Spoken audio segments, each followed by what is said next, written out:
The company is bringing AI directly into Excel sheets with a new Copilot function that lets users perform generative tasks right in their spreadsheets.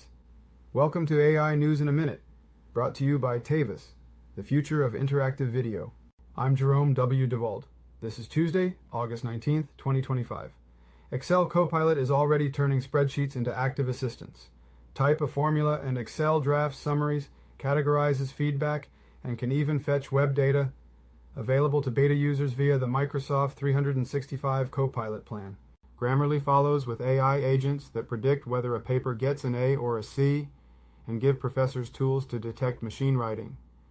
Google Cloud finds nearly 90% of game developers using AI agents to automate grunt work, letting studios scale assets overnight.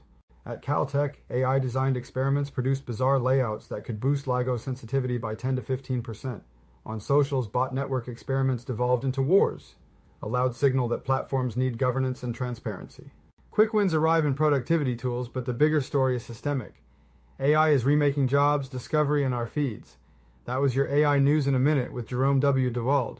Stay ahead in the AI race. Leave your thoughts about AI reshapes every industry in the comments, give this video a like, and hit subscribe so you don't miss tomorrow's AI News in a Minute.